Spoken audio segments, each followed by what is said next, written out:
quiser falar alguma coisa, edificar a nossa vida com um testemunho, com uma palavra da Bíblia, fica à vontade. Amém? Não amém?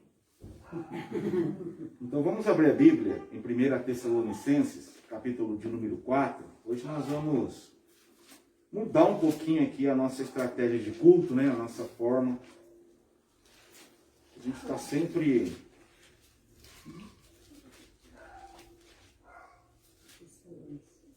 Primeira carta aos Tessalonicenses, capítulo 4.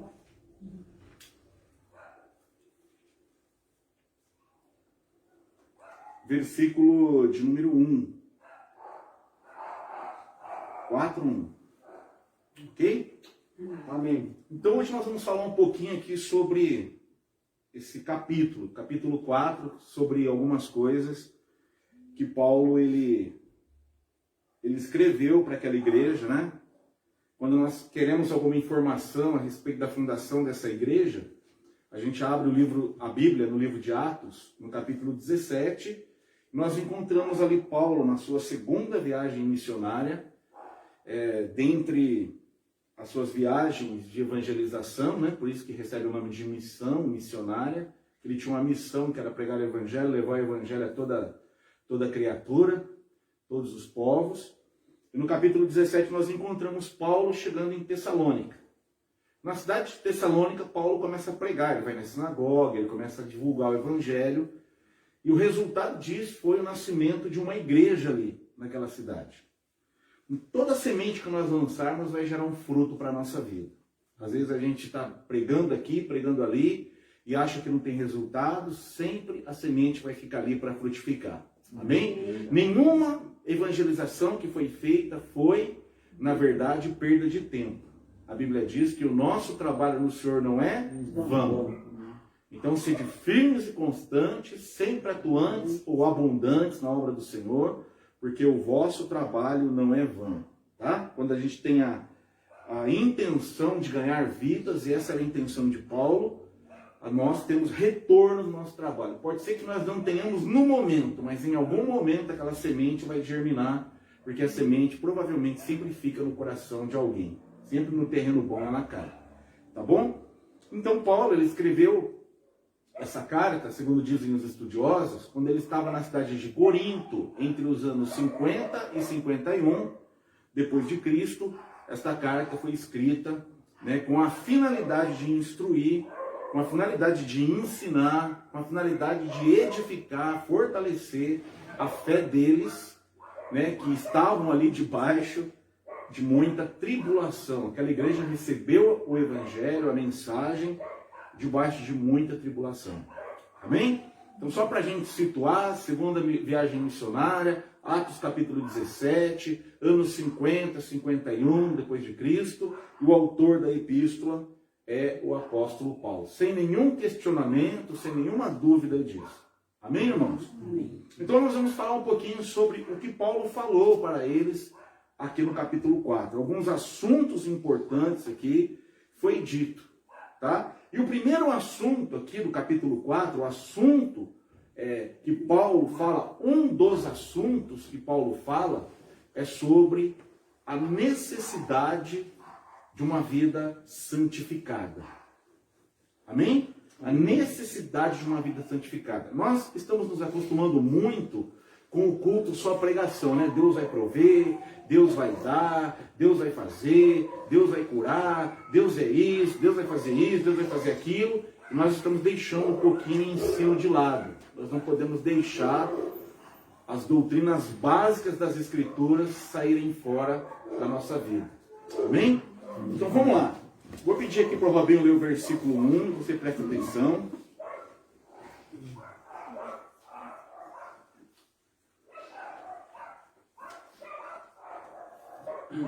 Finalmente, irmãos, pedimos e incentivamos em nome do Senhor Jesus que vivam para agradar a Deus, conforme lhe instituímos.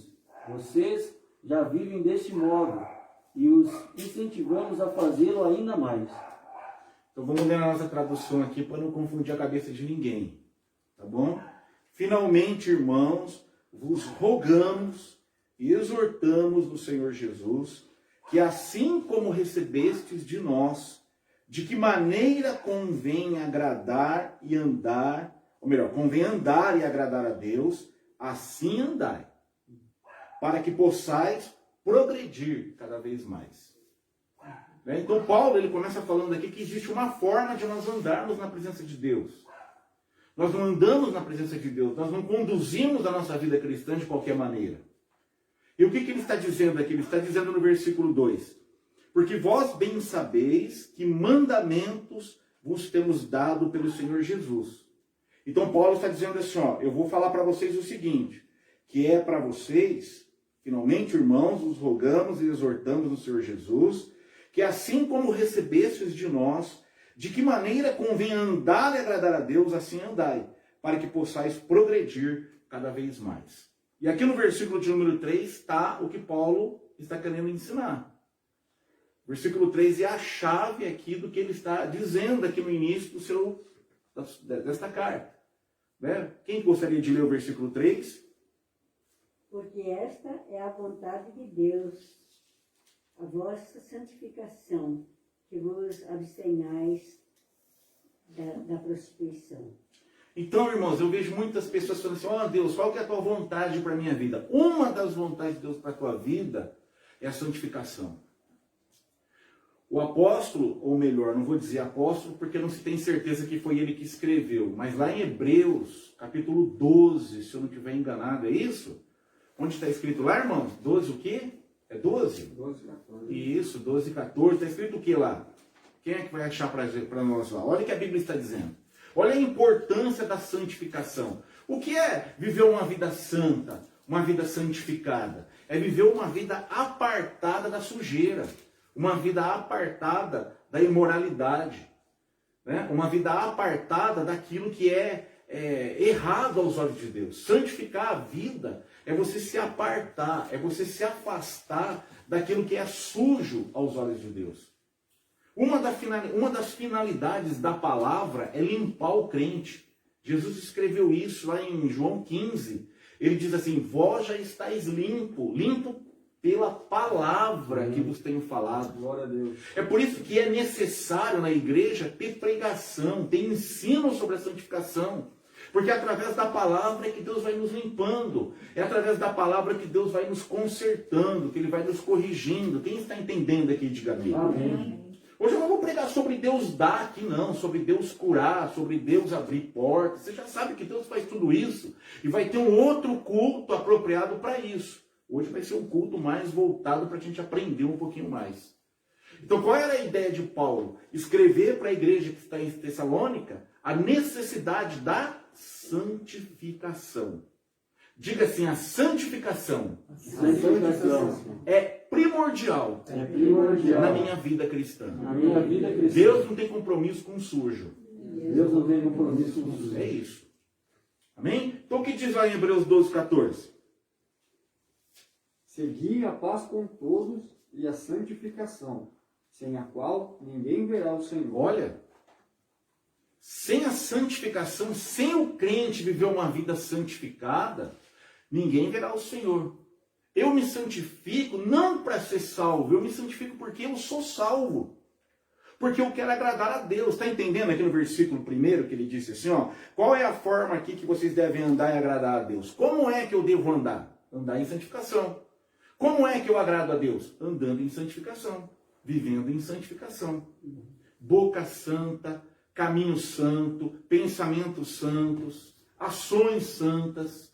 Um estilo de vida completamente diferente do que nós temos visto aí com o sistema do mundo. Quantos crentes estão dentro da igreja hoje levantando mão em campanha, fazendo campanha, passando no corredor dos milagres, indo lá no culto da revelação, indo aqui, indo ali, não sai de vigília, mas tem a boca suja, vive na prática da prostituição. O que é prostituição? Qual é o termo usado aqui? Aqui na minha Bíblia está fornicação. A palavra fornicação aqui está envolvendo todas as áreas, toda a prática sexual e moral aos olhos de Deus. Qual é a prática sexual que Deus te agrada? A prática sexual no casamento. E ainda tem normas. Leito, Leito maculado, aos olhos de Deus, é pecado. O que é o leito maculado? É o adultério no casamento, né? É o sexo que a gente está vendo hoje aí. Esses dias eu estava vendo uma matéria no UOL, porque eu parei para ler o que aquela mulher, que aquela matéria estava querendo dizer. Uma mulher contando que ela sentia assim, desejo por outros homens e que ela conseguiu convencer o marido dela. Aí ela viveu uma vida com outros homens, ele assistiu tudo e está tudo certo. É o que tem acontecido no mundo hoje, irmãos. A imoralidade sexual entrando na vida da igreja. Eu quero dizer uma coisa para jovem aí, ó. Tem só um casalzinho aqui que está aqui conosco hoje que namora. O namoro tem que ser santo. Nada desse negócio de mãozinha aqui, mãozinha ali. Nada desse negócio de pega-pega. Começou a esquentar, se afasta, porque vai dar rolo. Dá rolo. Eu também já fui jovem. Eu também entrei nessa daí, me dei mal quando eu era jovem. Já era da igreja, já era pregador. E me dei mal no meu namoro. Porque a santificação é uma coisa muito importante. A fornicação é uma palavra derivada do grego, né? Ela está ali na palavra porneia. O que significa isso? Significa todo o pecado relacionado à prática do sexo. Então, o que é puro aos olhos de Deus? O sexo no casamento. E ainda, por cima, entre o homem e a mulher. Nada de terceiro, nada de colocar bestialidade no meio, lá o sodomita. Sabe o que é sodomita? O sodomita, quando a Bíblia diz assim que nós não podemos ser sodomita, é que o sodomita tinha sexo com animais, o sodomita tinha sexo com mais de uma pessoa, eles tinham orgias, né? E pasmem vocês que já está acontecendo isso na vida de muito cristão. Vocês olham para mim com essa cara como se eu estivesse falando alguma coisa. É que, gente, a coisa está feia por aí. Tem igreja aí que já faz, entre eles, esse tipo de coisa. Líderes que já praticam dessas coisas, que praticam essas coisas. Ok? O modernismo está entrando na vida da igreja. A impureza está entrando na vida da igreja. Então Paulo ele começa falando aqui sobre a necessidade da santificação. Pode pular em cima do púlpito, pode rodopiar, pode orar e até o camarada lá sair voando. Pode ir lá em nome de Jesus fazer milagre acontecer, mas se não tiver santificação, não verá o Senhor. O Senhor não vem buscar uma igreja suja. O Senhor não vem buscar crente que tem um comportamento diário de imoralidade e sujeira. Crente vem, o Senhor Jesus vem buscar crente lavado e remido no seu precioso sangue, que escolheu viver uma vida santa, porque está escrito o que lá em 1 Pedro 1,13? Vamos abrir a Bíblia lá? 1,15, né? Se eu não estiver enganado, 15,16. Vamos abrir a Bíblia lá. 1 Pedro, capítulo 1, versículo 15 e 16. Então Paulo aqui está pegando já os tessalonicenses pelo pé, dizendo para eles assim, porque esta é a vontade de Deus, a vossa santificação, que vos abstenhais da fornicação. E naquele tempo era comum ter templos voltados para a prática religiosa onde envolvia sexo. Aquele tempo era comum, tinha o templo de Apolo, que era para os homossexuais. Tanto mulher como homem. Lá quem cultuava Apolo, pelo menos uma vez na vida, tinha que ter relação sexual, o homem com homem, ou mulher com mulher. É que a história nos ensina. No templo lá também, de Diana, tinha mais de 1000 prostitutos que estavam à disposição e uma mulher, a mulher que morava lá, tinha naquela cidade, tinha pelo menos uma vez na vida ter que participar de um ritual onde ela caía na mão de vários homens de uma vez só. Era para quando a gente estuda um pouquinho a parte extra-bíblica no sentido de cultura religiosa da época, esses templos eram templos reprovados por Deus, não só por causa da idolatria. A idolatria, claro, estava ali em primeiro lugar, mas o que acompanhava essa idolatria eram cultos sexuais. Porque eles acreditavam na deusa da fertilidade, eles acreditavam no Deus da fertilidade, e para que isso ocorresse, para que eles tivessem prosperidade, eles tinham que participar de uma orgia sexual ou viver na prática disso quando eles fossem oferecer as suas oferendas a esses deuses. Quem está entendendo o que eu estou falando aqui? Amém. Então olha o perigo que os tessalonicenses corriam. Olha o que estavam em volta deles. Olha a luta que esses irmãos passavam naquele tempo.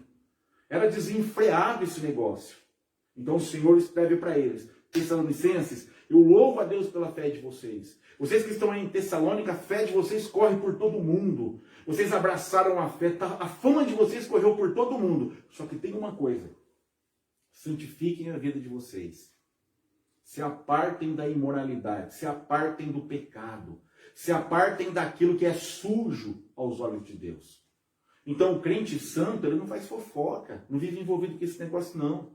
O crente santo, ele não se assenta na roda dos escarnecedores, nem se detém no caminho dos pecadores e nem anda no conselho do ímpio. Esses dias eu estava fazendo uma devocional lá em casa de manhã, e aí eu caí no Salmo 1, já li o Salmo 1 trilhões de vezes, de repente fui lá, catei de todos os livros que eu tenho comentado, e eu fui fazendo uma coletânea lá. Uma hora nós vamos estudar esse Salmo. Né? O que é conselho de ímpio, o que é se deter no caminho do pecador, o que é se assentar na roda dos escarnecedores. Por que Deus está falando isso aí? Tá? Então vamos lá, 1:15 e 16 do livro da carta de Paulo, da carta de Pedro. 1 Pedro, é 1, né? 1:15 e 16. Por favor, alguém leia. Mas como é santo aquele que vos chamou, sede vós também santos em toda a vossa maneira de viver. Porquanto está escrito: sede santos, porque eu sou santo. Quando Pedro escreve isso, ou melhor dizendo, foi Pedro que escreveu, ele cata lá de Levítico esse texto aí. Lá do livro da lei. Né? Tem coisas que trouxemos para o nosso dia a dia, que a igreja trouxe para o nosso dia a dia, e uma das coisas é santidade. É viver uma vida de santidade. Nós temos que tomar cuidado para a gente não começar a sujar as nossas vestes. Lembra daquele rapaz que estava na festa lá? Foi convidado para a festa e ele não estava com vestes adequadas. Qual é a veste adequada? A veste adequada para a boda do cordeiro? Vestes limpas, branqueadas, lavadas no sangue precioso de Jesus Cristo. Veste suja é inadequada. Então o crente precisa aprender que a vontade de Deus para a vida dele, eu não sei qual é a vontade de Deus na minha vida. Santifica a tua vida, meu irmão, que Deus se aproxima mais perto de você, vai falar mais com você, vai poder se aproximar mais de você. Uma das vontades de Deus para a tua vida e para a minha vida é a santificação. Sede santos, porque eu sou santo. Não tem como um porquinho se aproximar do Deus santo. O porquinho só se aproxima do Deus Santo para pedir perdão dos pecados. O porquinho só pode se aproximar, e nós éramos os porquinhos antigamente. Nós éramos sujos. As nossas justiças, a Bíblia diz, as nossas vestes de justiça eram como trapos de imundícia. Sabe o que é trapo de imundícia no deserto? Papel higiênico. Eles usavam isso aí. Ok? Então, Paulo está escrevendo para eles, porque esta é a vontade de Deus, a vossa santificação, que vos abstenhais de todos os pecados sexuais. A pornografia é pecado? É. Claro que é. Ficar se pegando aí, se não for casado, é pecado? É pecado. Viu que o negócio esquentou? Joga para fora. Fala, o Espírito Santo, fica no nosso meio aqui. Ô Jesus, fica no nosso meio aqui. Porque eu vou dizer uma coisa para você, meu irmão. Se você colocar um homem e uma mulher dentro de uma sala, sozinho, é propício para dar alguma coisa que não devia dar. Ainda mais quando tem um sentimento um pelo outro, uma atração um pelo outro. Estou certo ou estou errado? Ah, porque eu sou muito santo. Não, eu sou muito santo. Comigo não. É melhor prevenir, né? É melhor evitar a aparência do mal. É melhor não dar oportunidade para o diabo, porque se a gente ficar desafiando aí, a gente acaba caindo. Porque a carne é fraca. Né? Mas o espírito está pronto, eu sei, mas a carne, ela é perigosa. E nós temos que mortificar, fazer que nem José. Opa, vou correr que é melhor. Vou sair fora que é melhor. Amém? Então ele diz assim, ó, que cada um de vós, diga assim, essa palavra é para mim. Fala, eu sou esse vós aqui. Eu sou esse vós. Cada um de vós, olha a responsabilidade pessoal. Aí eu vou parar aqui para a gente discutir um assunto bem interessante. Você já percebeu que tem gente na igreja que fala assim, mas fulano fez, mas fulano faz. Então ela me dá o direito de fazer também. Ah, mas o pastor mexeu com a mulher lá. Se o pastor mexeu com a mulher lá, eu também posso mexer. Se o pastor bebeu, eu também posso beber. Fulano de tal fez, ela prega lá em cima do púlpito. Ah lá, a irmãzinha lá, que canta no louvor, que é diaconisa, que trabalha na igreja lá e tal. Olha lá também, olha. E aí a pessoa se acha no direito de se justificar. Mas eu quero que você entenda uma coisa muito importante aqui. Eu não vou dar conta do teu pecado. E nem você vai dar conta do meu. O que Paulo está dizendo? Sobre responsabilidade pessoal, individual de se manter puro. Se a dona Dita é uma mulher santa e eu sou um impuro, ok? Eu sou impuro, eu vou dar conta da minha impureza e ela vai ser louvada pela santidade dela. Ela escolheu ser santa, mas ela também poderia ter escolhido ser impura. Se um de nós aqui, por exemplo, começar a andar errado e querer justificar o erro no outro, não vai ter desculpa diante do dia do prestação de conta, não, irmãos. Porque a Bíblia é clara, cada um de vós saiba possuir o seu vaso, seu corpo, em santificação e honra.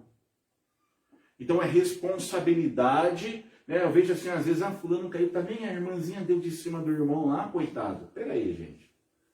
Responsabilidade agora vai tirar a responsabilidade do varão e jogar a culpa na varoa? Que nem aconteceu no Éden? Ah, é a mulher que tu me deste. A culpa é dela. Ah, eu pequei, eu caí porque ela ficava em cima. Eu pequei e caí porque ele ficava em cima. Eu pequei e caí porque meu patrão vivia me incentivando a fazer o errado e acabei fazendo. Ah, de tanto eu ficar perto lá, acabei fazendo fofoca também. Comecei a fazer fofoca também. Mas podia ter saído de perto. Né? A responsabilidade de manter a vida em santidade é individual. É individual. Eu não vou prestar conta de ovelha nenhuma que escolheu andar errado. Se eu ensinei ela certo, é problema dela, se ela resolveu ser rebelde, se ela resolveu ir para o mundo. Eu fico aqui, eu quero falar uma coisa que não me leve a mal. Eu escuto muitas vezes e vejo muitas vezes no Facebook algumas pessoas lá falando da ovelhinha ferida, que tem que ir atrás da ovelhinha ferida. Mas tem muita ovelhinha ferida que não quer cura, não. Tem muita ovelhinha que foi lá na lama e não quer sair da lama, mas não, nós temos casos na nossa igreja, nós fomos atrás, nós explicamos, nós falamos, e aí alguém falou assim, nem deram atenção lá. Não, nós demos. É que a ovelhinha preferiu ficar na lama. É que a ovelhinha gostou lá do mundão. Não é que nós não fomos atrás, nós fomos atrás. Mas tem gente também, irmão, claro, nós temos que largar as 99 e ir atrás da desgarrada. Mas às vezes a desgarrada não quer voltar. Às vezes a desgarrada. Nós temos que ir atrás? Temos que ir atrás. Mas nós não podemos forçar ninguém a voltar para o aprisco. Estão entendendo? Tem os dois lados da moeda. Esses dias eu ouvi um comentário de um aí, né, reclamando, se justificando, porque não sei o que, saiu da igreja e tal. Cara, quando uma pessoa sai da igreja, ela quer Jesus, ela vai para outra. Ela não fica reclamando da igreja e fica no mundão, não. Ela vai para outra. A maior prova que a pessoa não quer nada com Jesus Cristo é quando ela fica fora do aprisco. Eu não concordei ali, eu me decepcionei ali. Ali aconteceu isso, aconteceu ali. Vai procurar outro lugar. Um lugar que não acontece, um lugar que não aconteceu. Se ali tem tanta impureza, se ali é tão falho, procura um lugar mais perfeito, um lugar mais puro. Quando a ovelha, quando a pessoa quer Jesus, ela não fica fora do aprisco, não, irmãos. Me desculpe. Me desculpe. Amém? Amém. Temos que parar com esse negócio aí de jogar sua responsabilidade na gente. Né? Caiu, vamos tentar ajudar a pessoa a se levantar. Se afastou, vamos buscar. Né? Encheu a lã de carrapicho, vamos tentar tirar o carrapicho. Voltou cheio de picão, estamos ali para tentar ajudar a tirar o picão. Vamos fazer uma tosa, vamos recuperar essa ovelha. Mas tem ovelha que não quer ser recuperada. Ela experimentou o gostinho do vinho do mundo e ela quer continuar bebendo do vinho do mundo.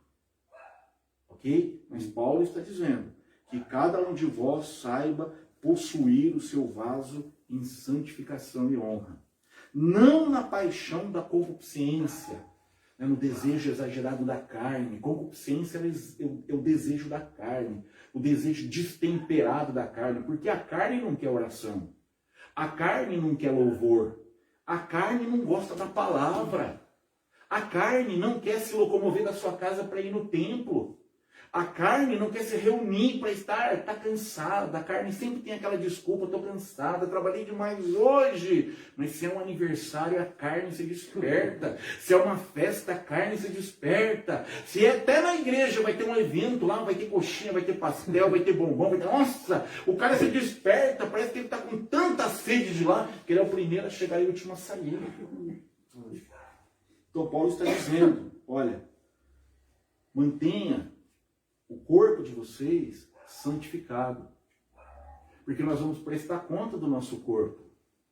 O nosso corpo não é para a prostituição. Não é para os pecados do sexo imorais. Amém, irmãos? Estão entendendo? Amém. Vocês podem participar também, se vocês quiserem compartilhar, falar alguma coisa. Ok? Não na paixão da concupiscência como os gentios, que não conhecem a Deus. Quem conhece a Deus sabe que Ele é santo.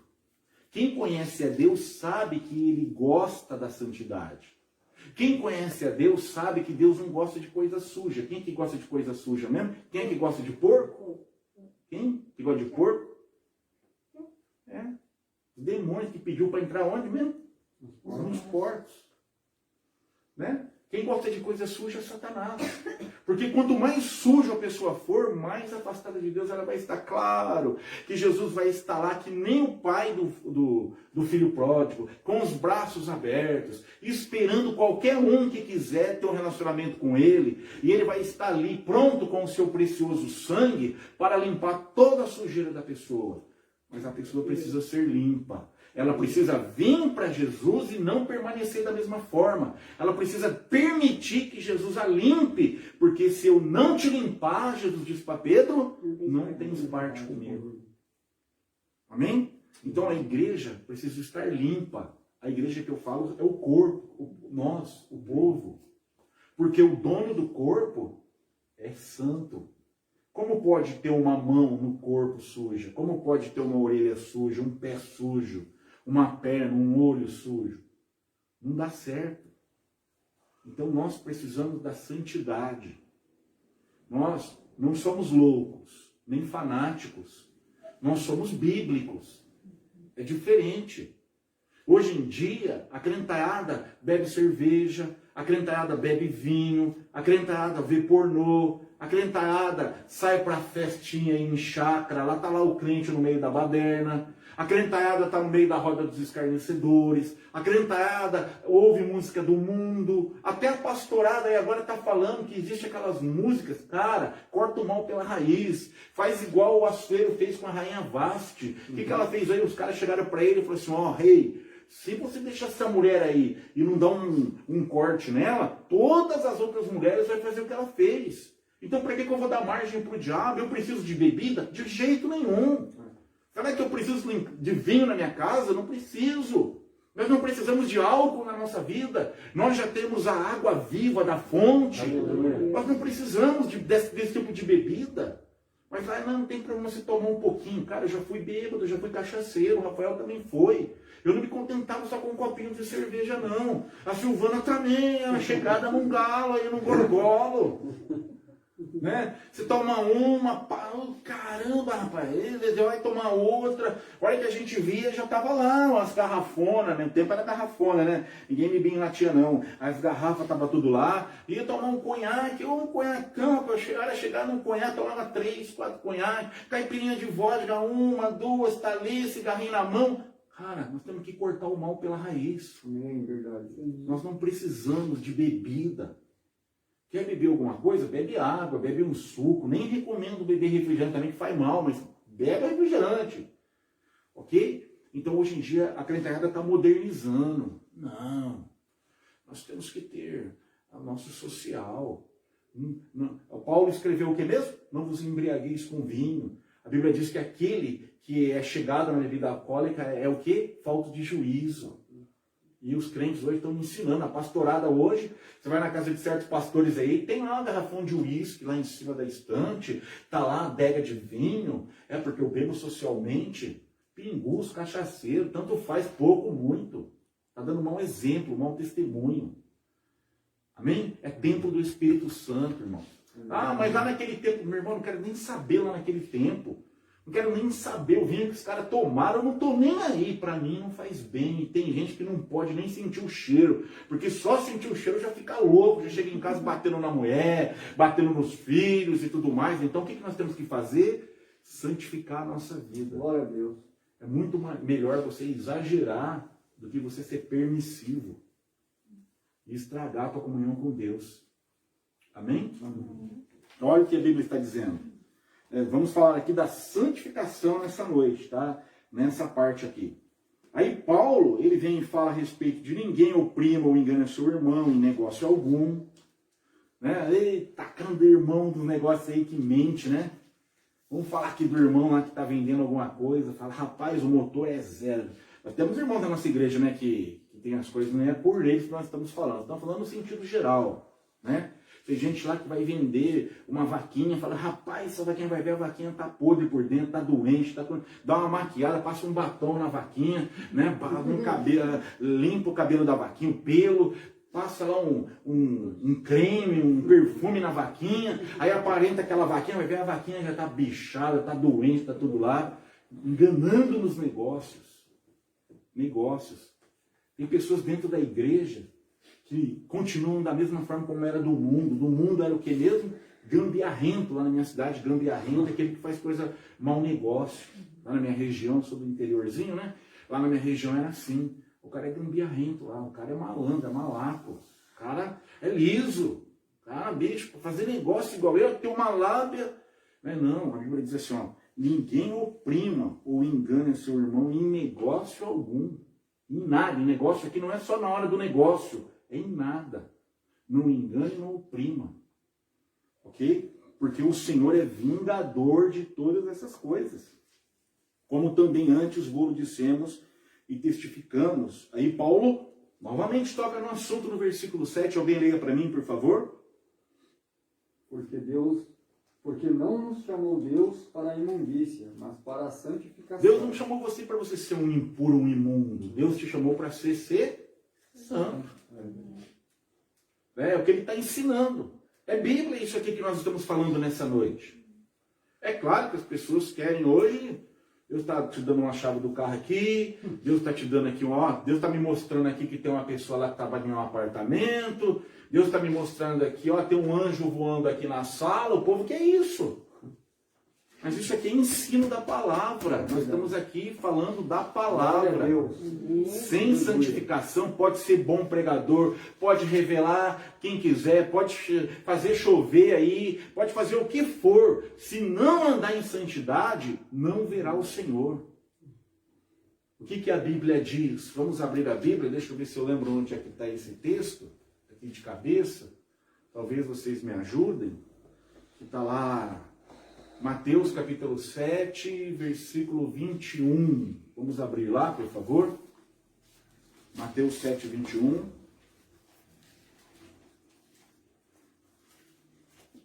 Eu também ia falar do arrebatamento. Calma.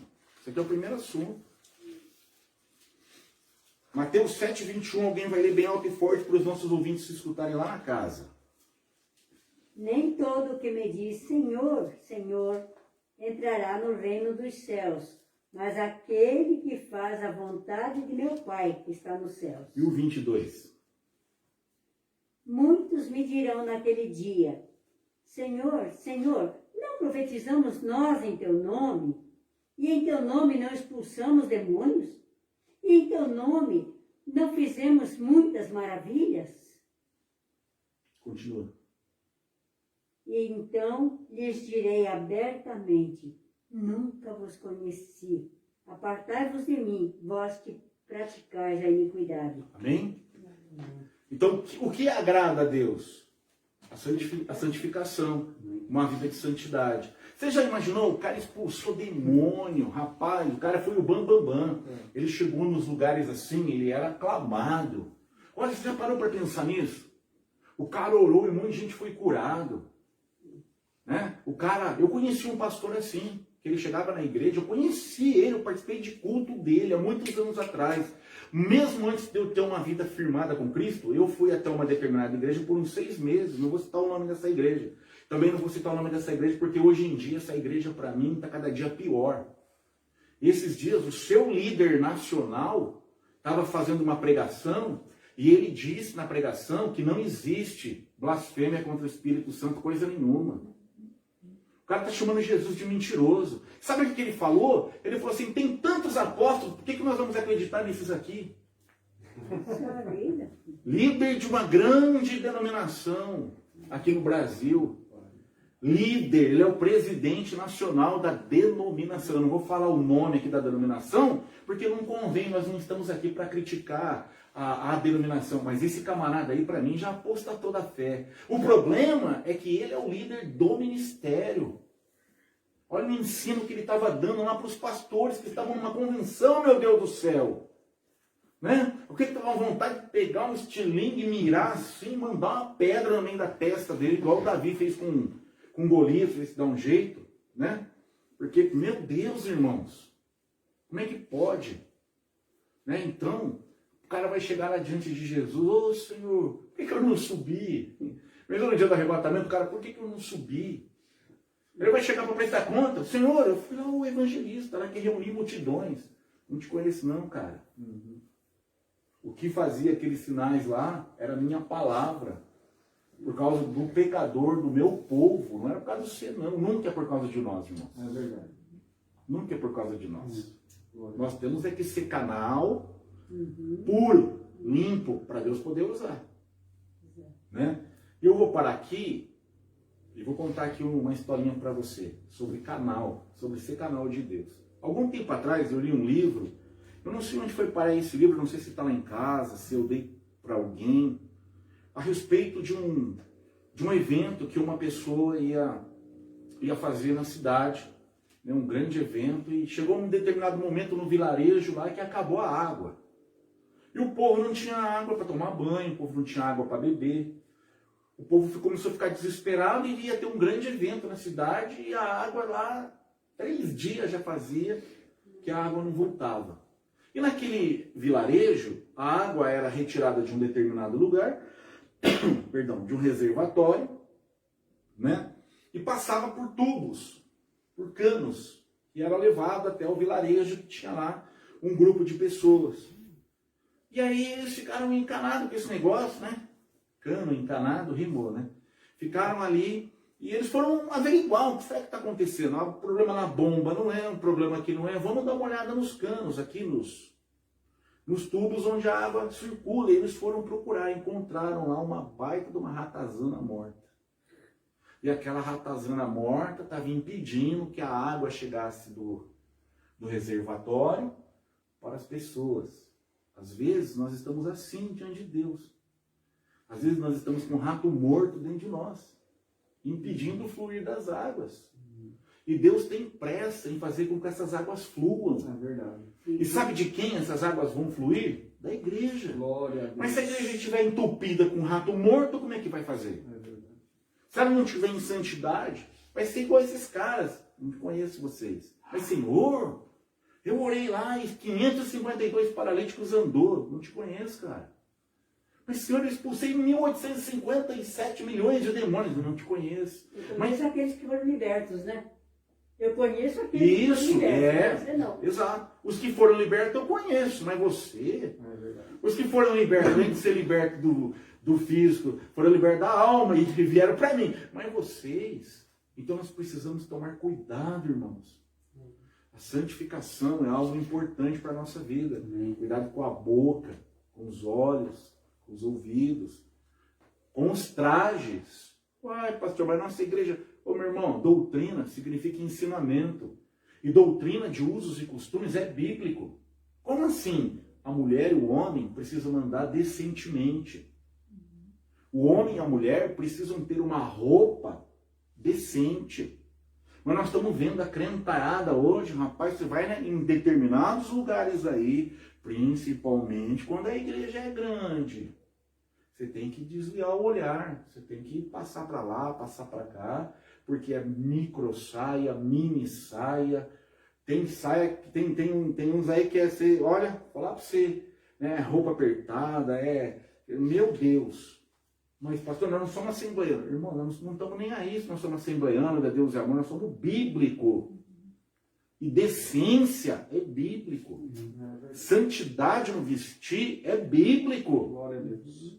Não é questão da gente fazer parte de uma denominação que bate mais forte nisso, não. É questão de decência, é questão de bom senso, é questão de santidade. Né? A mulher precisa se mostrar para o seu marido, e o marido precisa se mostrar para a sua mulher.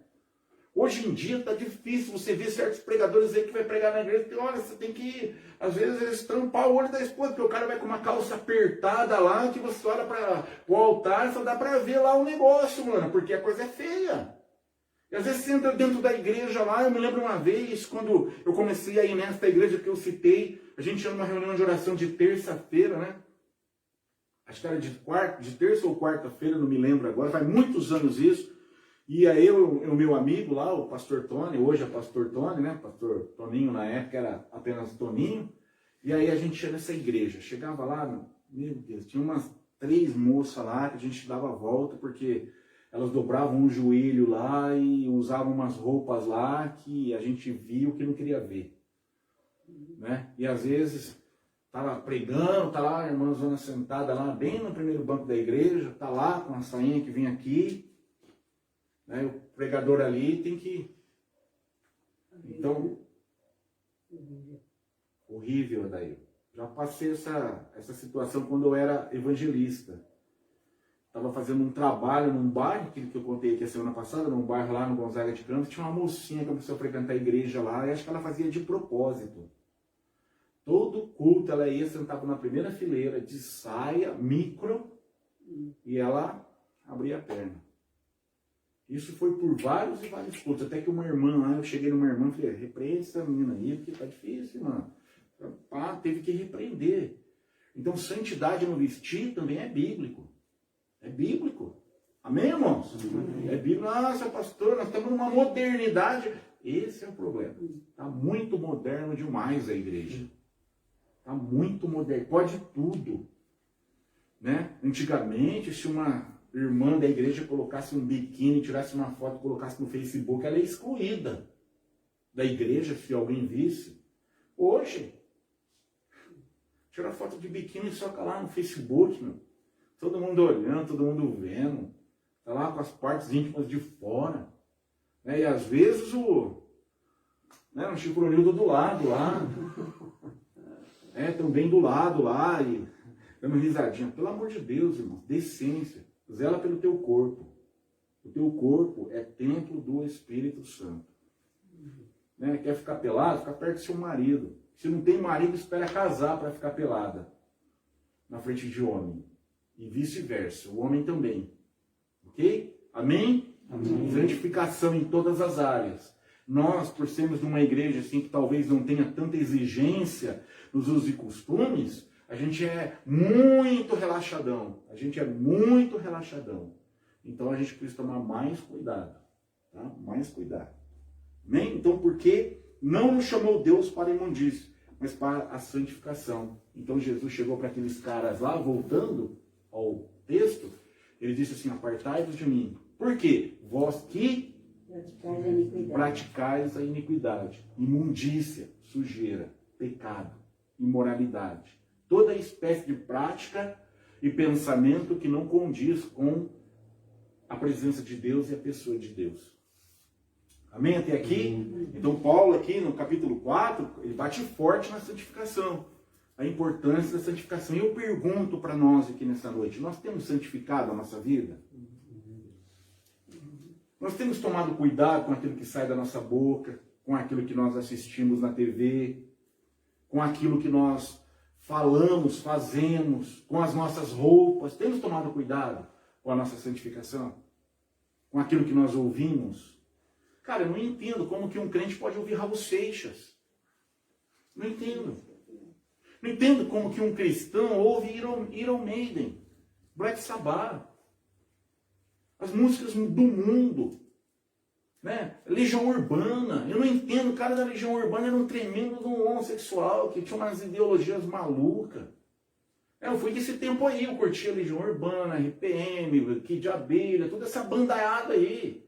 Mas depois que eu vim para o reino, eu descobri que aquilo não era para mim. Aquilo não edifica a minha vida. Quando eu toco uma musiquinha daquele tempo lá, pensamentos vêm na cabeça, lembranças vêm na cabeça, porque os anos 80, 90 foram anos, quem viveu, anos de muitas coisas que ficaram impregnadas dentro do nosso coração. Dá saudade se a gente começar a ficar escutando aquilo lá. E saudade do pecado é pecado. Amém? Então, nossa santificação. E aí Paulo, ele fala uma coisa muito importante no versículo 8. Olha o que ele diz.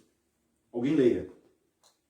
Portanto, quem despreza isto, não despreza o homem, mas sim a Deus, que nos deu também o seu Espírito Santo. Né? Tem gente desprezando a mensagem da santidade. Tem gente desprezando o ensino da santificação dentro da igreja. Tem gente que olha para uma mensagem que nem essa, e olha que eu estou sendo moderado aqui, estou sendo simples. Olha para uma mensagem que nem essa e fala, é duro demais. Eu não vou numa igreja dessa. Eu vou lá na outra que não prega contra isso, que não prega contra aquilo. Eu vou lá na outra que não fala da minha cerveja, que não fala da minha amante, que não fala dos meus palavrões, do meu musicão mundano. Eu falo uma coisa aqui, já vou deixar aqui bem claro, o Robinho sabe disso. Integrante do grupo de louvor, que ouve música mundana e toca música mundana, não quero nem saber que suba no nosso altar. Nem saber, não toca na nossa igreja. Se souber que o camarada está ali fazendo isso aí, ah, pastor, mas se for assim não vai ter ninguém na igreja. Mas eu vou dar conta de cada um e eu prefiro ser mais duro do que ser brando. Ou serve a Deus ou não serve. Eu aprendi que com Deus não tem meio termo. Ou é crente ou não é crente. Ou é santo ou não é santo. Não existe meio salvo, não existe meio crente, não existe meio nada. Não existe 3 caminhos, 4 caminhos, existe um caminho. Ok? Um caminho que leva a Deus. Amém? Amém, irmãos? Amém. Então quem despreza isto o quê? Isso que ele está ensinando. Olha o contexto aqui. Quem despreza o ensino da santidade não está desprezando o pregador, não. Não está desprezando o pastor. Às vezes eu ficava triste quando eu pregava alguma coisa e ia embora para casa aborrecido. Porque os irmãos falavam, ah, o pastor hoje foi duro, hein? Nossa. E quantas vezes assim eu escutei de membros da igreja e falou, você foi muito duro hoje, meu. Nossa, pastor, hoje você quebrou tudo, hein? Eu falei, meu Deus do céu, será que eu estou fazendo errado? Será que eu ia para casa com um pensamento de culpa, me sentindo culpado? Me sentindo tipo assim, não vai voltar mais por minha causa. Não, eu preguei a verdade. Preguei a palavra. Quando eu me converti, e olha que eu era baladeiro, eu era música, eu acordava com música, andava com música, dormia com música, vivia com música, bebia todas, andava com malandro, andava com bandido. E quando eu fui para a igreja, eu me converti com uma mensagem dura. O pastor lá de cima apontou o dedão para mim assim e foi soltando. Pá, pá, pá. E aquilo foi me gerando uma raiva do pastor. Eu falei, eu vou lá quebrar os dentes desse cara. Mas depois, no final do culto, a hora que eu vi, eu estava com a minha mão levantada, aceitando Jesus como meu Senhor e Salvador. Então a verdade não faz mal para ninguém. A verdade do Evangelho, pelo contrário, faz bem para nós. Ela liberta. Amém, igreja? Está comigo aqui? Então, quem despreza isto, não despreza o homem, mas despreza a Deus, que nos deu também o seu. Dê graças a Deus pelo Espírito Santo. Glória a Deus. Feche os teus olhos por um minuto. Glorificado seja. Se não fosse o Espírito Santo, você não entenderia a palavra. Se não fosse o Espírito Santo, você não era renovado. Se não fosse o Espírito Santo, você não receberia vida. Se não fosse o Espírito Santo, você não teria força para caminhar. O Espírito Santo te fortalece, te encoraja, te motiva, te revela a palavra. Dá para você dar um glória a Deus aí pelo Espírito Santo? A igreja precisa do Espírito Santo, a igreja necessita do Espírito Santo. Sem o Espírito Santo a igreja morre. Sem o Espírito Santo a igreja é inútil. Vocês ficam aí até serem batizados com o Espírito Santo. Fiquem aí, vocês receberam, soprou sobre eles o Espírito Santo. Para nascer de novo, nós precisamos do Espírito Santo. Louvado seja Deus, louvado seja o Espírito Santo, porque o Espírito Santo é glorioso, o Espírito Santo é importantíssimo na nossa vida, porque Ele é Deus. Amém, igreja? Glória a Deus por isso. Aleluia. Porque também, ele vem para o versículo 9, quanto ao amor fraternal, não necessitais que vos escreva, visto que vos mesmos estáis instruídos por Deus, que vos ameis uns aos outros. Porque também já assim o fazeis para com todos os irmãos que estão por toda a Macedônia. Exortamo-vos, porém, a que ainda nisto aumentais cada vez mais. Vou resumir. Amor em abundância nunca é demais. O amor tem que aumentar cada vez mais. Nós temos visto o amor esfriar. O amor em relação a Deus, o amor em relação à palavra, o amor em relação à obra. O povo hoje não está amando mais a Deus como devia, não está amando mais a palavra como devia, não está amando a obra de Deus como devia e também não está amando os irmãos como devia amar. Então Paulo está dizendo, a fama do amor de vocês chegou aqui, é um ajudando o outro, é um socorrendo o outro, é um intercedendo pelo outro, é um estendendo a mão para o outro, há uma onda de amor, aí um derramar de amor na vida de vocês. Permita que esse amor aumente mais, porque amor nunca é demais. Amém? Diga assim, amor nunca é demais. Amor nunca é demais. Aí ele diz no versículo de número 11, procureis viver quietos e tratar dos vossos próprios negócios. Cuide da sua vida, irmão. Preste mais atenção na sua vida. É isso que ele está dizendo. Para de ficar cuidando da vida dos outros. Porque tem gente que está aí com a vida suja, querendo limpar a vida do outro. Então a Bíblia está dizendo assim, procureis viver quietos e tratar dos vossos próprios negócios e trabalhar com as vossas próprias mãos, como o Vô já tem nos mandado, né? Tínhamos lá na igreja também querendo sugar, né? Estava lá querendo arrancar tudo da igreja, né? Porque a igreja tem que dar isso, porque a igreja tem que dar aquilo. A obra assistencial da igreja é importante, é necessária, mas nem sempre a igreja pode socorrer todo mundo em termos materiais, né? Quando puder, tem que fazer, faz parte do cristianismo. A obra assistencial, assistir os nossos irmãos, atender os nossos irmãos. E o irmão que puder atender o outro irmão, tem que atender o outro irmão. É bíblico. Boas obras fazem parte da vida do salvo. Boas obras não é para ser salvo, boas obras é para o salvo. Deus se agrada das boas obras na vida do cristão. Fazer coisas boas, ajudar o outro. Estão entendendo ou não? Amém. Glória a Deus. E também andeis honestamente para os que estão de fora e não necessiteis de coisa alguma. Andar com honestidade para com os que estão de fora. Tem muita gente que não quer saber de crente porque tem uma experiência com um crente desonesto. Oh, rapaz, crente desonesto é pior do que o ímpio. Quem é que já teve uma experiência com um crente desonesto? Levante a mão. Crente desonesto é a pior raça que existe. Ele não tem palavra. Ele não tem verdade. Ele engana. Tem crente desonesto? Tem. O cara está lá na igreja. O cara está lá na igreja levantando a mão, catando o microfone, testemunhando, mas é desonesto. Então a honestidade, a Bíblia diz que nós temos que ter honestidade para com os que estão de fora. Imagine com os que estão de dentro, que são nossos irmãos. Né? O ímpio tem que olhar para mim e falar, eu não gosto muito dele não, mas ele é honesto. Eu não vou muito com a cara dele, não, esse miserável, desse crente aí. Eu não gosto desse cara, nem falou mal da minha imagem, falou mal do meu santo, falou mal da minha crença. Mas olha, eu tive lá com ele lá, é honesto. É honesto, tem palavra. As atitudes dele são atitudes de um ser honesto, de uma pessoa honesta. tanto serve para o homem quanto para a mulher. Ok? Então essa primeira parte aqui da nossa mensagem quer terminar por aqui ou vamos dar continuidade? Vocês querem que eu pare ou continue? Termine aqui. Dá para ir? Então vamos.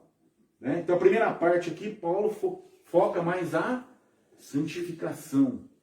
Uma vida santa. Né? A Bíblia diz assim, que lá no céu, deu ali uma visão para o João, né, o apóstolo João, de pessoas com vestes brancas e palmas nas mãos. Você já imaginou bilhões de pessoas salvas no céu, cantando no coral da criação e no coral da redenção? Você já imaginou o louvor lá no céu, porque as vozes serão perfeitas? Até eu vou cantar lá no céu, irmãos. Até eu vou ter voz de rouxinol lá. Você já imaginou aquele coral acompanhado dos serafins ainda, que eu nunca escutei a voz de um serafim cantando? Eu já ouvi pessoas dizerem, né? Já senti a presença deles, tudo, né? Já cheguei, por um breve momento, cheguei a ver numa visão, mas a voz deve ser extraordinária, não há comparação. Né? Quando você pega um cantor lírico que fala, aquela pessoa, aquela ópera também, aqueles cantores de ópera que tem aquela... Mas não deve... Meu irmão, você já falou que glorioso que vai ser o céu? Que glorioso. Não há como a gente... o que o olho não viu e o ouvido não ouviu e jamais penetrou ou passou pelo coração do homem, porque não tem como imaginar como é. Por mais que a gente tente, a gente vai ter sempre, quando eu lembro do céu, eu vejo aquelas figuras lá da internet, com aquele brilhão grandão, com aquele desenho lá, com aquele homem de coroa na cabeça, que representa o trono de Deus, aquele monte de gente. Mas o céu é maravilhoso, não tem como definir porque a gente não sabe. Mas vai ser bom. Esse mundo é lindo, pastor. É verdade. Esse mundo, a gente vê as flores, a gente vê os pássaros, vê a natureza, é tão linda. Imagina lá no céu. Imagine o céu. Corpo glorificado. Não vamos ter mais dor no corpo, dor na junta, não vai ter mais cansaço. Não vai ter mais esse negócio. Mas pensou, irmãos? E nós vamos falar sobre isso agora nesse assunto que nós vamos entrar. Então, agora Paulo ele muda de assunto, né? Sobre um problema que estava tendo lá na igreja de Tessalônica. Paulo começou a pregar sobre a volta de Jesus e o povo começou a esperar Jesus no dia seguinte. Só que eles começaram a ficar preocupados com aqueles que morriam sem Jesus voltar. A ideia é que aqui, na maioria dos intérpretes e dos teólogos, é que os irmãos da igreja estavam se entristecendo porque eles achavam que só os vivos desfrutariam da gloriosa vinda do Senhor. Então eles ficavam entristecidos com aqueles que já tinham partido no Senhor. Eles ficaram entristecidos e começou a ter um burburinho lá dentro da igreja em relação a esse fato das pessoas morrerem e não desfrutarem da eternidade com Cristo. Aí o apóstolo Paulo, mais do que depressa, ele pegou a sua pena ungida pelo Espírito Santo, pegou lá, socou lá no tinteiro e falou, vou mandar uma carta para esses caras. Foi quando ele mandou essa carta aqui para eles, para discutir sobre isso aqui no versículo de número 13 em diante, a respeito daqueles que já se foram. Os que já se foram, não se foram para sempre. Amém? Diga assim, os que se foram, não se foram para sempre. Muitos dos nossos queridos, nós vamos revê-los e vamos estar com eles para todo sempre, na eternidade. Aleluia, glória a Deus. Amém? Na verdade, eles vão ressuscitar primeiro que nós vamos depois, logo em seguida. Então Paulo, ele escreve para eles ficarem felizes, consolados, a respeito dos que já partiram em Cristo. Né? Porque eu quero falar uma coisa aqui, e eu quero dizer uma coisa para você assim, ó. Eu aprendi com um estudioso que eu tenho acompanhado, que nós não podemos criticar as outras opiniões. Por exemplo, eu sou pré-tribulacionista. A nossa igreja, ela é pré-tribulacionista. Quem não sabe o que é pré-tribulacionista aqui, levante a mão, por favor. Quem não sabe? Todos sabem o que é pré-tribulacionista? Quem não sabe, levanta a mão. Pré-tribulacionista é a crença de que o arrebatamento da igreja vai acontecer antes da tribulação. É uma linha de pensamento que muitos falam que é mais nova, mas na minha visão, isso já acontecia com alguns pais da igreja no passado, que era pouco que eu li. Ok? Então nós temos a visão pré-tribulacionista. Nós acreditamos, por causa de textos até aqui mesmo, de 1 Tessalonicenses, que eu quero compartilhar aqui com você, se eu encontrar o texto, né, depois eu vou achar aqui, deixa eu ver se está na primeira ou na segunda.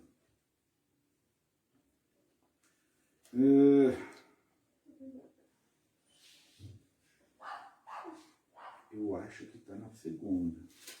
Depois eu vou achar aqui, antes da gente terminar aqui, para a gente não ficar devendo aí, tá bom? Para a gente não ficar devendo, tá? Em nome de Jesus. Essa palavra aí. 5:9 diz assim, ó. Porque Deus não nos destinou para a ira, mas para a aquisição da salvação por nosso Senhor Jesus Cristo. Ok? E tem um outro texto aqui também, que fala a respeito de que nós seremos livres desse juízo que virá. Aqui no versículo 10 do capítulo 1, que diz assim: e esperar dos céus o seu Filho, a quem ressuscitou dentre os mortos, a saber, Jesus, que nos livra da ira futura. Ok? Então nós acreditamos que nós seremos livres desse juízo que vai acontecer aqui na terra, chamado de tribulação. Então nós somos pré-tribulacionistas por causa disso. Tá? Então eu acredito que nós seremos arrebatados antes da grande tribulação. Mas o mais importante aqui que eu quero frisar é que não importa se nós seremos arrebatados antes da tribulação ou no meio da tribulação, como ensinam os mesotribulacionistas, ou após a tribulação, que ensinam os pós-tribulacionistas.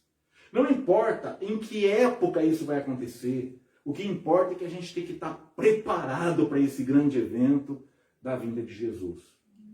Porque Jesus vai voltar. Amém. Amém? Ele vem, ele volta. Tá? Então abra sua Bíblia em João 14:2, para a gente fortalecer aqui um pouquinho daquilo que a gente vai falar. Já estamos quase terminando. João capítulo 14, versículo 2 e 3. Leia para mim quem encontrou, por favor.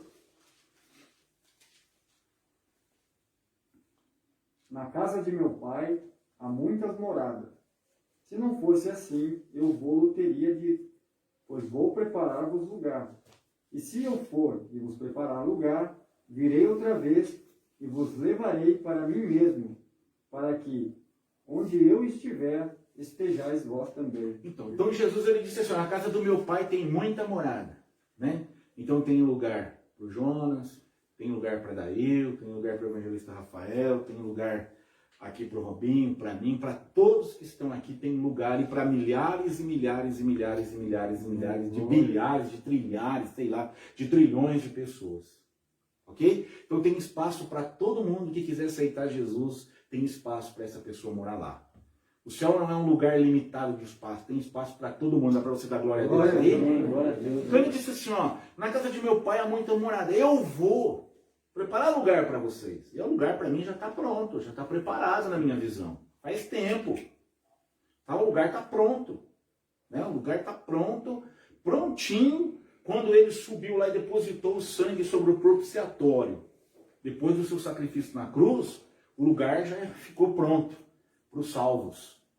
Né? Quando ele rasgou, quando ele subiu com o povo lá que levou cativo do cativeiro e rasgou o véu, já estava o lugar preparado lá e o lugar já está pronto. A Nova Jerusalém já está prontinha para receber a igreja a qualquer momento, a qualquer hora, a qualquer dia, que não sabemos o dia nem a hora, mas a igreja, a Jerusalém já está pronta, é para lá que nós vamos. Quem quer ir para a cidade celestial, dá glória a Deus aí. Paulo escreve em Filipenses, a nossa cidade está nos céus.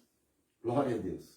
Né? Então Paulo agora ele vai animar os irmãos que estão lá meio desanimados. Minha mãe morreu, rapaz, morreu lá no Coliseu, o leão comeu ela.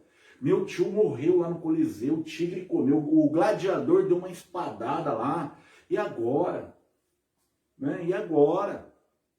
Né? Nero estava perseguindo os cristãos lá e morreu um, morreu o outro. Estou usando aqui uma figura de linguagem para você poder entender, tá bom? E isso aconteceu de fato, literalmente, a perseguição dos imperadores. Mas aí ele diz assim, ó, não quero, porém, irmãos, que sejais ignorantes. A pior coisa que existe dentro da igreja é um cristão ignorante. O que é um cristão ignorante? É aquele cristão que é mal educado? Não, ele é mal educado. É aquele cristão bruto? Não, ele é bruto. Ignorante é a ausência de conhecimento. A pior coisa que existe é você querer discutir com uma pessoa que não tem conhecimento daquilo que ela está discutindo. Então Paulo está dizendo, não quero, porém, irmãos, que sejais ignorantes. O crente não pode ser ignorante. O crente tem que ter conhecimento da sua fé. O crente tem que ter conhecimento, pelo menos, do básico da sua fé. Para poder enfrentar as falsas heresias, para poder bater de frente com os falsos ensinos, para poder ensinar corretamente na igreja. Ele não pode ser ignorante, ele não pode ser uma pessoa sem conhecimento. A pior coisa eu acho que você deve pensar como eu, é você sentar e ouvir uma pessoa pregar sem conhecimento. A pior coisa que existe é você ir numa aula dominical e o pregador, o professor, querer falar de uma coisa que ele não entende. A Dail, talvez, a senhora vai lembrar de um fato que ocorreu aqui na nossa igreja alguns anos atrás. Ainda nós não éramos Paz e Vida, nós éramos da outra, né? E aí veio um pregador lá de São Paulo que mandaram para nós aqui. Vira e mexe, eles mandavam uns pregadores para nós aqui, lembra? Depois que eu vim para cá, eles continuaram com esse hábito aí. Aí o cara chegou para pregar, quero que vocês abrem a Bíblia aí no livro de Apocalipse. Na verdade, eu lembro que ele pregou sobre eu sou o que sou. E já quis dizer que eu sou o que sou, era tudo que eu gostaria que Deus fosse. Começou errado. Já começou a pregar errado. Cabeça de bagulho, Rafael. Dona Dita do céu, o pregador chegou aqui e queria convencer nós que o autor do livro de Apocalipse era João Batista. Meu Deus. Não sei se vocês lembram disso. Aí ele falou assim, eu vou comer lá na casa do pastor. Eu falei, lá na hora do culto. Eu falei, na minha casa não, cara. Na minha casa não se janta de domingo. Zoando com ele, mas já falando para ele que não dava. Porque a pregação dele desmereceu qualquer janta que ele daria para ele. A pior coisa que existe é você pegar um pregador. O pregador pode ser simples, o professor pode ser simples, mas ele precisa se preparar para ele poder ministrar uma aula. Ainda que seja simples. Ainda que ele não entre na profundidade do tema, mas naquele assunto que ele está, ele domina. Porque senão, a pior coisa que é duro você sentar e ouvir uma pessoa sem unção, sem sabedoria, sem conhecimento. É duro. É complicado. A gente ouve o que tem que ouvir. Respeita, né?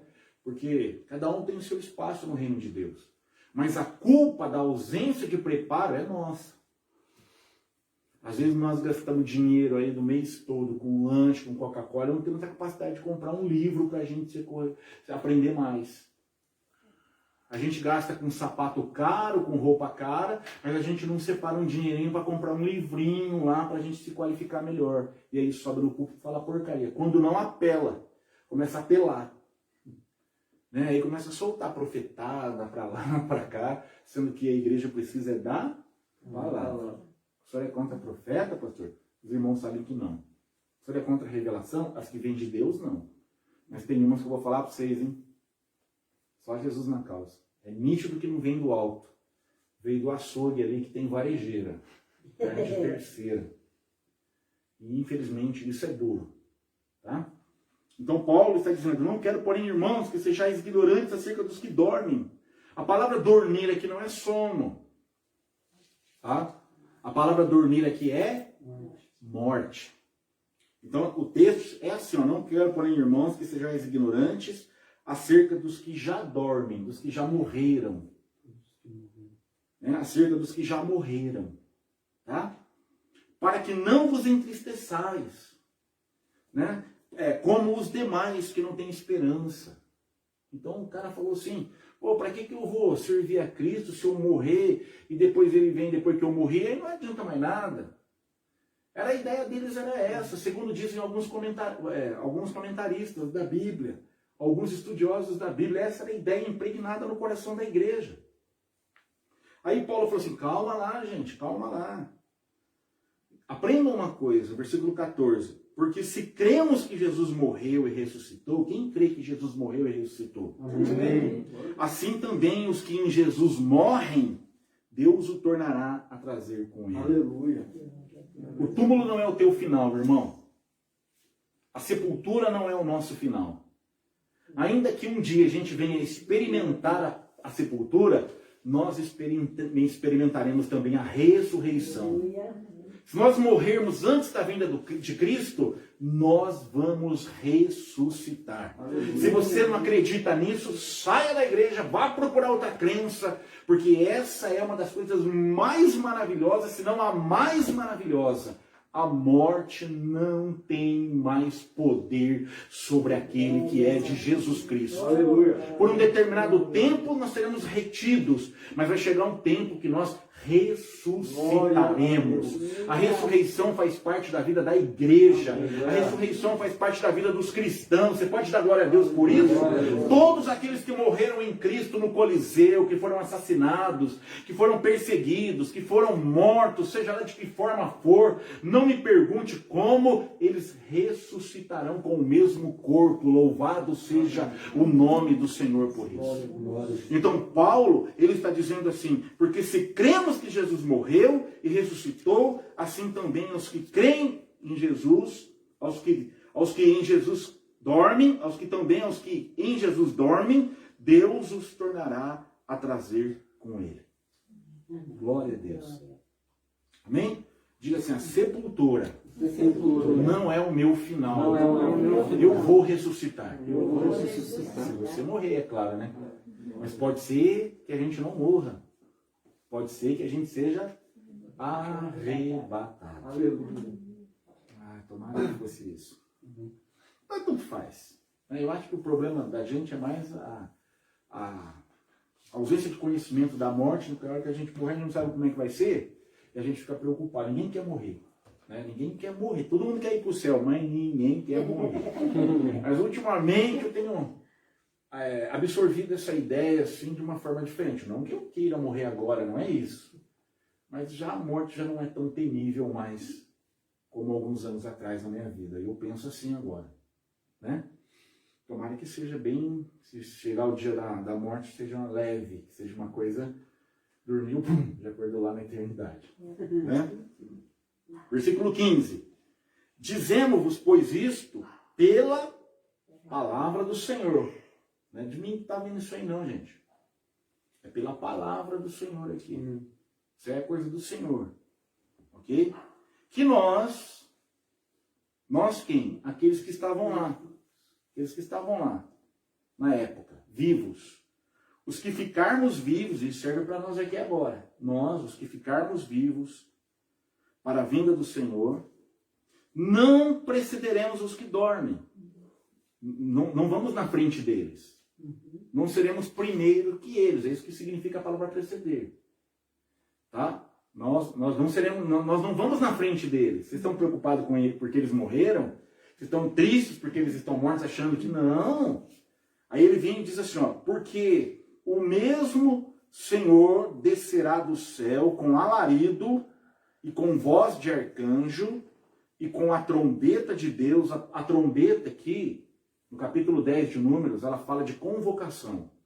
Então acreditamos que haverá um toque de trombeta para convocar os crentes. Hoje eu assisti lá um filme chamado Apocalipse, muito interessante, né, que fala do arrebatamento da igreja. Então lá, você sabe, né, tinha um marido que era infiel e que a esposa pregava o evangelho para ele, tinha uma filha rebelde lá que não acreditava na mãe, e aí ela veio visitar a mãe, chegou na casa da mãe, catou o irmão, foi pro shopping, o irmãozinho, ela foi abraçar o irmãozinho, na hora que ela estava abraçando o irmãozinho, veio o arrebatamento. Aí virou aquele caos, né? Você já conhece o que vai acontecer aqui. Todo mundo desapareceu, o cara estava dirigindo, o carro entrou no shopping, o avião que o piloto estava caiu, e aí virou aquela baderna. Né? E o povo sumiu, e aí desenrola o filme, né? Então, haverá uma trombeta de convocação. Será convocado o povo das nuvens. Tá? Porque o mesmo Senhor descerá do céu com alarido e com voz de arcanjo e com a trombeta de Deus. E os que morreram em Cristo, os que morreram servindo a Deus, servindo a Cristo. E outra coisa que eu vou dizer aqui, a gente não deve criticar os outros que têm uma visão diferente da nossa. Né? Algumas pessoas pensam que o arrebatamento é para todos, desde Adão até aqui. Eu tenho uma visão diferente. O arrebatamento para mim é para a igreja. Essa bênção não é para Israel, essa bênção não é para quem esteve antes da lei de Moisés, essa bênção não é para quem esteve debaixo da lei. Essa bênção é para a igreja. A Bíblia está dizendo que os que morreram em Cristo, tá?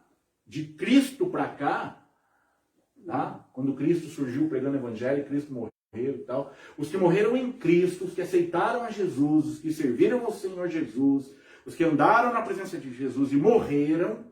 Então, para mim, na minha visão, o arrebatamento é para a igreja. O arrebatamento não é para Israel, o arrebatamento não é para Davi, o arrebatamento não é para Moisés, o arrebatamento não é para nada, é para Eliseu, para nada dessa gente aí. O arrebatamento é algo especial com a igreja.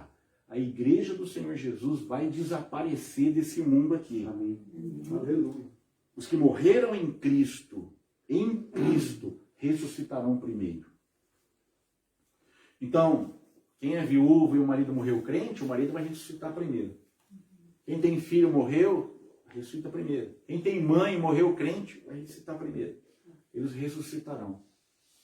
Todos aqueles que morreram no Senhor, eles vão ressuscitar. Isso é bíblico. Isso não é invenção, não é história. Acredite quem quiser. Quem não quiser acreditar é livre para não acreditar. Mas Paulo está falando para eles, não se entristeçam por causa dos mortos. Aqueles que morreram no Senhor, eles vão ressuscitar primeiro que nós. Eles vão subir primeiro.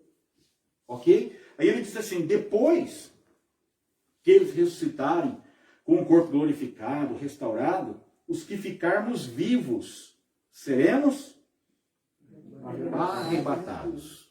A palavra arrebatamento ela é um termo grego chamado, no grego é harpazo. E também muitas pessoas chamam de translado, né?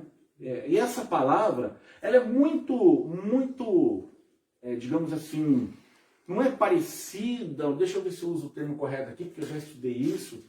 Ela é aquela palavra que aconteceu, como chama aquele rapaz lá que foi evangelizar o empregado da viúva de Candace, o etíope, isso, Felipe. E a Bíblia diz que Filipe foi arrebatado. É a mesma palavra. Então significa transportado com violência de um lugar para o outro. Retirado com violência, com uma força extrema de um lugar para o outro. Nós, os que ficarmos vivos, não importa onde a gente esteja. Se a gente estiver trabalhando, se a gente estiver dormindo, se a gente estiver acordado, se a gente estiver andando de bicicleta, se a gente estiver andando na rua na caminhada da tarde, se a gente estiver jantando, se a gente estiver tomando banho, nós seremos transportados dessa terra, nós seremos retirados daqui, seremos arrebatados juntamente com eles, os mortos, nas nuvens. Dá para você dar um glória a Deus aí? Aleluia, Deus. E assim, nos ares, né? A encontrar o Senhor nos ares. Por quê, irmãos? Nós vamos falar sobre isso uma outra ocasião. A vinda de Jesus, ela é muito questionada por alguns. Eu digo para vocês, cada um tem uma visão, né? Para muitas pessoas, Jesus vem só mais uma vez. Que é chamada de segunda vinda. Na Bíblia, chamada parousia no grego. A palavra parousia é, por alguns estudiosos, alegada que ela só serve para ser usada para a segunda vinda. Qual é a segunda vinda de Cristo? Cristo vem em glória. Então a Bíblia quando diz assim, e todo olho verá. E ele pisará onde? No mesmo lugar que ele subiu. Você lembra de onde Jesus estava quando ele subiu? Onde ele estava? Onde ele estava, irmão? Hã? Qual? E é ali que ele vai voltar, no mesmo lugar, sabia? Lá em Zacarias. escrito, e em Atos diz que ele estava no Monte das Oliveiras. Então ele vai voltar. E o monte vai fazer o que mesmo? Vai se fender em dois.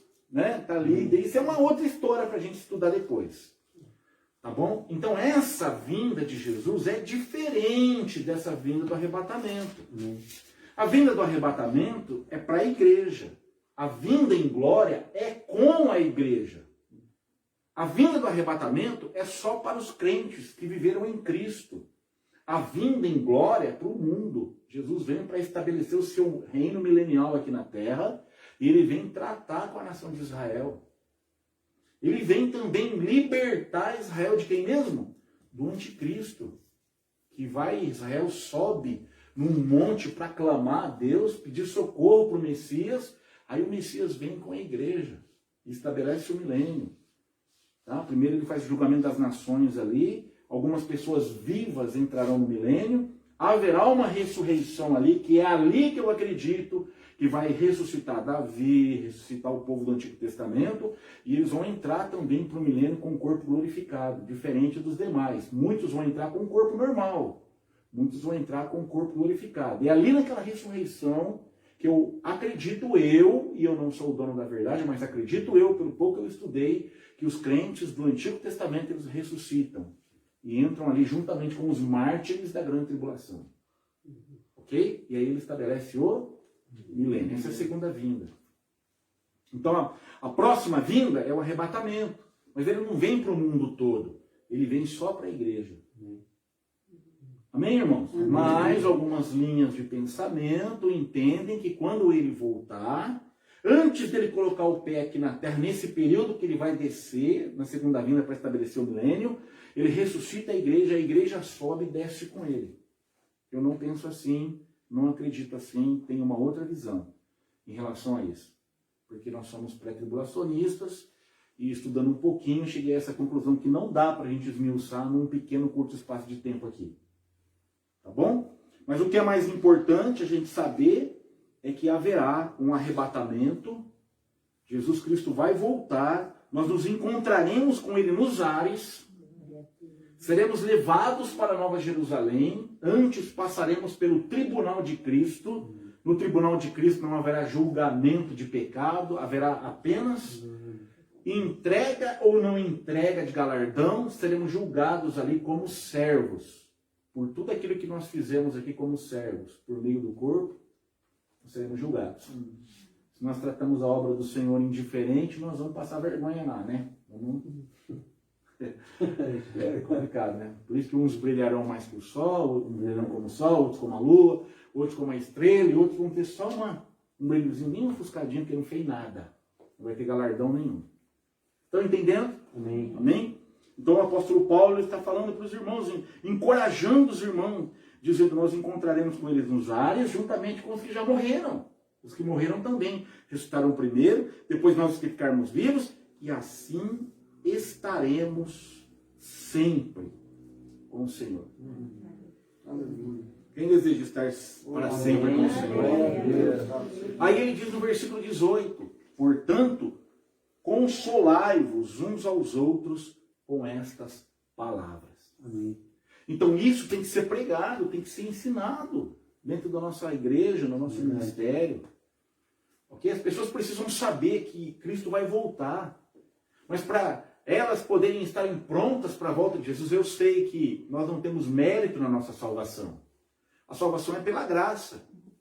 A graça salvadora de Deus se manifestou a todos os homens. Mas a graça exige. O que ela exige? Ela exige santidade. Ela exige uma vida de compromisso. Ah, eu aceitei Jesus, mas continuo na pinga, vou no culto de domingo, mas continuo na prostituição, eu continuo mentindo, eu continuo enganando, eu continuo sendo pilantra, eu continuo sendo tudo que não agrada a Deus eu faço. Lamento. Vai chegar o momento que Jesus vai olhar e falar: primeiro vai subir, Jesus vem e ele não vai. Por causa da vida errada que está levando. Né?